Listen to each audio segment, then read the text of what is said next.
Hey everyone, how you feeling today? It's always good to have a win, right? It makes the week feel an awful lot better.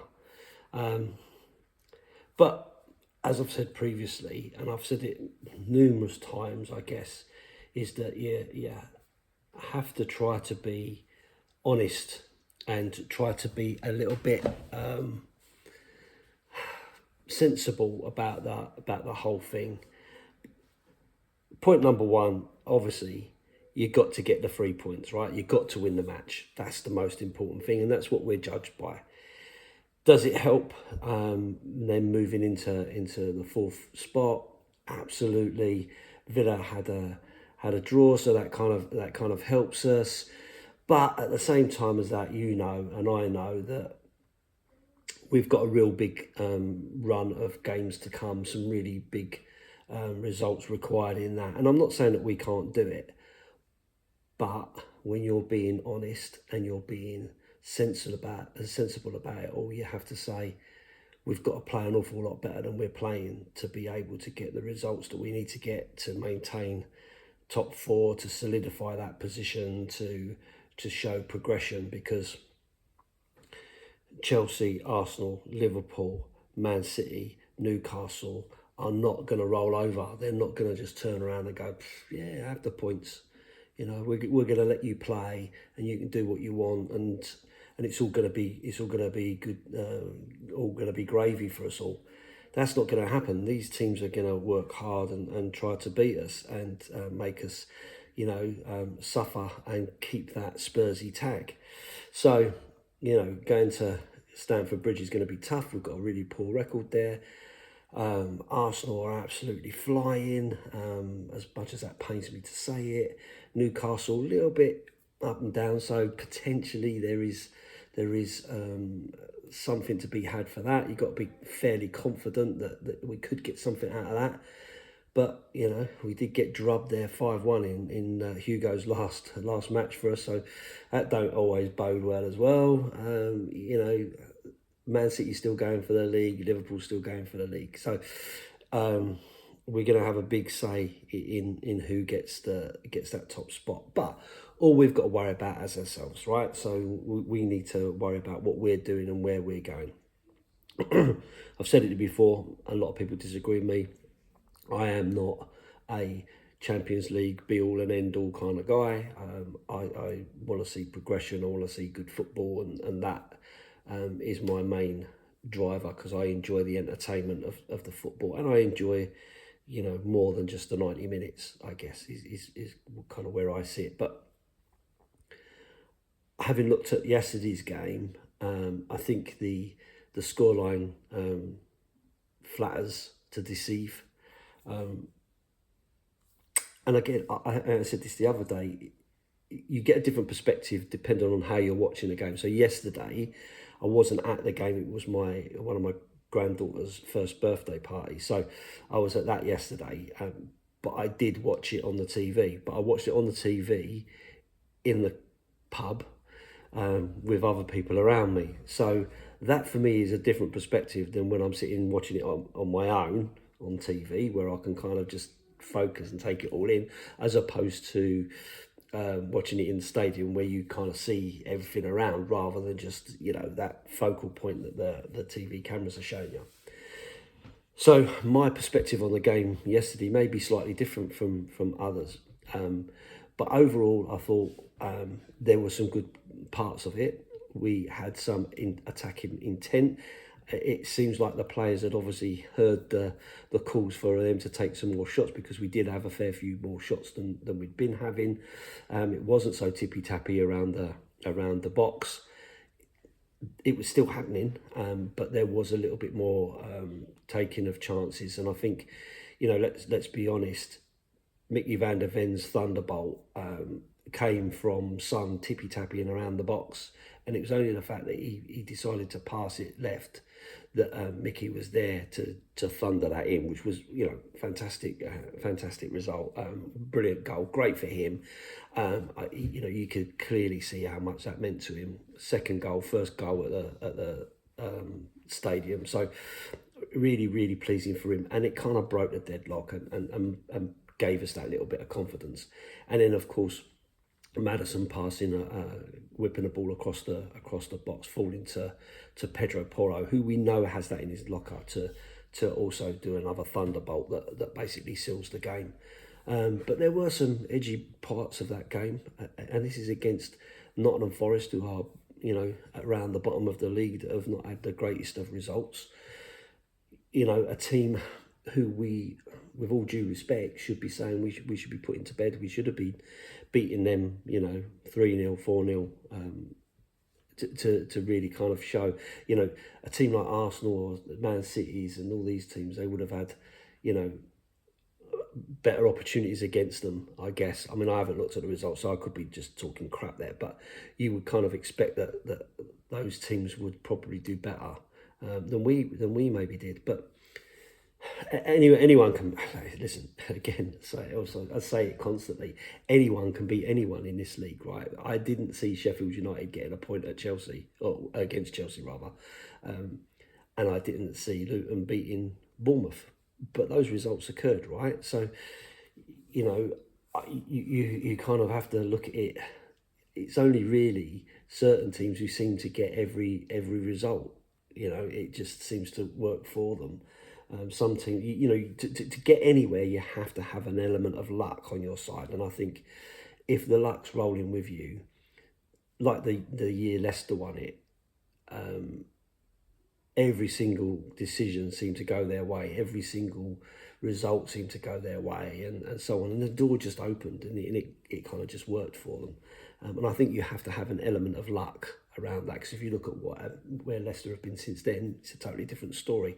So, albeit they did win the FA Cup as well. So, so it's really interesting. I guess you've got to have an element of luck on your side as well to get there, to get the results that you want to get. But overall, I think yesterday's result was a great result for us. Keeps us that momentum, keeps us going, and so on.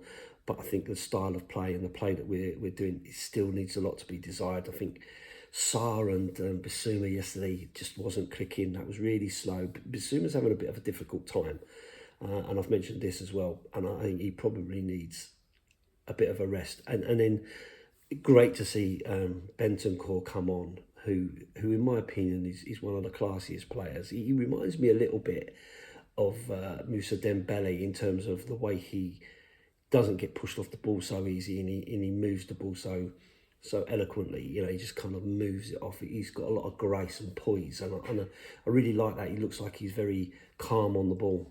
And Hojbjerg came on, and to be fair to him, he had a good game. He played really well. He did okay. There was a couple of occasions right towards the end where he made sloppy passes, and I'm like, what are you doing?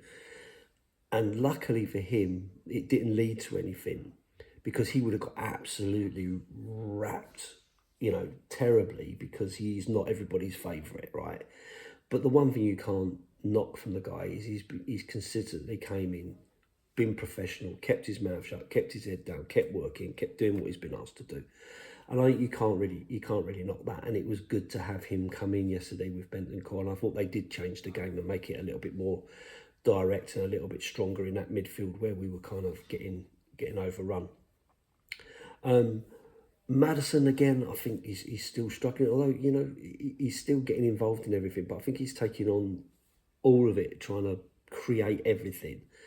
And that is not an easy task, especially when a club team in front of you drops deeper. It makes it really hard to be able to really create something in front of everyone. And then everything then goes out wide. And we do play out wide a lot more from the left yesterday. Brendan Johnson got a little bit of in-game stick, I was seeing, for not contributing. But the ball wasn't going out to him. It was all coming down the left from Werner, who, again, has an okay game. He got an assist, and he which led to the first goal and so on. But I still don't see enough from him. I still think we need more from him. We need more finishing from him. We need more. I need to see this pace that everyone goes on, Turbo Timo. Well, I haven't seen that. I see Johnson, tearing up the wing, or Porro tearing up the wing, but I don't see that from Werner. He kind of stops and cuts in and so on. And I'm like, when you go out past players and then you whip the ball in, invariably it's led to an assist of some sort. So he needs to do that more for me, just to kind of keep that momentum going. Little bit, I guess I want to just pick a little bit on the Maddison potential sending off. Whilst the first thing I'd say is very soft, very, very soft. But if you're going to do something like that, with all the cameras that are around, VAR and all that, you're asking for trouble. And I think he'd kind of been sucked in. He'd been kicked about a fair bit by Yates, who in my view was very, very lucky himself. But you've got to think a bit better than that. You've got to be careful not to get sucked into something as stupid as that, because that could have cost us big time because of the contribution that he puts in. So yeah, a little bit stupid, and I've seen people sent off for stuff like that. It's violent conduct if you reach in like that. And my first view was I did think it was a punch, but it could have been a slap or whatever, a push, a hard push in the stomach. But for Yates to be calling out for a VAR check, that again, it's the same as this waving of a yellow card and stuff. People get booked for that, and he'd already been booked. So he's a lucky boy himself for that. But I can understand his frustration a little bit. But then there was also the tackle on Lo Celso, who, again, I don't know how that's a yellow. Personally, if you go in and you've gone over the top or whatever, and you've got into someone's knee like that, that's potentially a career-ending thing. Studs up into the knee. Again, I don't know how that's not a sending off, because if you recall, I think, was it Romero went over the top, give away a penalty against Chelsea, give away a penalty and got sent off for going over the ball. The ball was right there. He just kind of lost control, went over it. And all the pundits were saying, oh, he's done him there, he's done that on purpose and so on, got sent off. And I don't think he's the only one, to be honest. I think, was it Doggy's very similar? I'm not sure, to be honest with you. Our memory's not the best, to be honest. But I just think, for me, that was a difficult one, and I think he probably should have gone for that.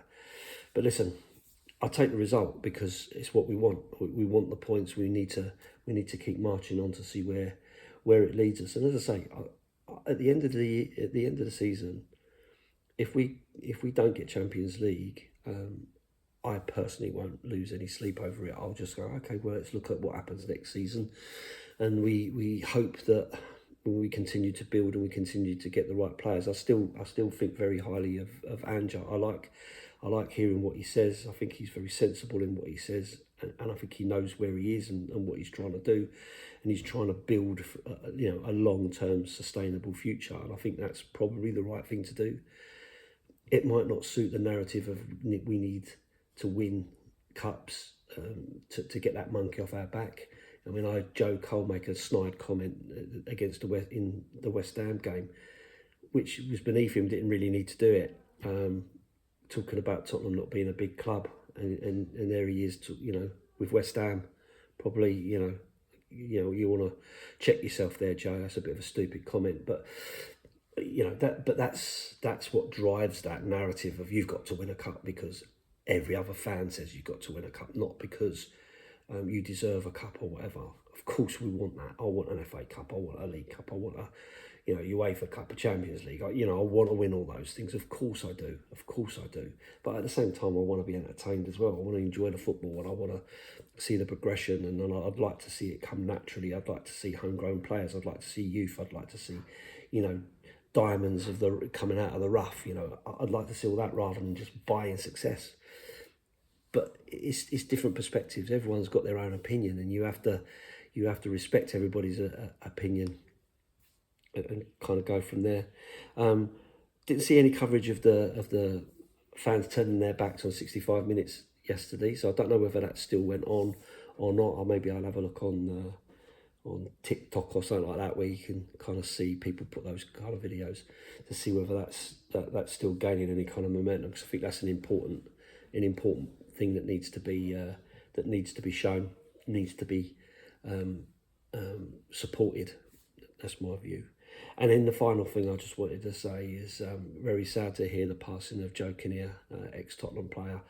Very difficult, isn't it? And that's, I guess, one of the things with getting older, like myself, and a lot of you guys that watch this, I know some of you are kind of around a similar age to me, is seeing some of your heroes passing away, you know, whether it be footballers or musicians or actors or whatever. It's kind of seeing the people of your youth passing away makes you think about your own mortality. So very sad, but inevitably it's the same for all of us. We're all going to be there at some point. So I just send my best wishes, not that they'll ever see this, but my best wishes to Joe's family and friends and people that are close to him, because it's a very sad day, and hope that it gets some kind of recognition at the next Tottenham game. So anyway, I'll leave it there, rambling on as I always do. Thanks again for watching. Thank you for the support and all the comments. I do read all of the comments, even the ones from rival fans, even disrespectful ones and quite nasty ones. I read them as well. I don't always let them stay there, but I respect everyone's opinions. It's up to them, and I'm okay with that. So anyway, I'll leave it there. Thanks for watching. Keep the faith and up the Spurs.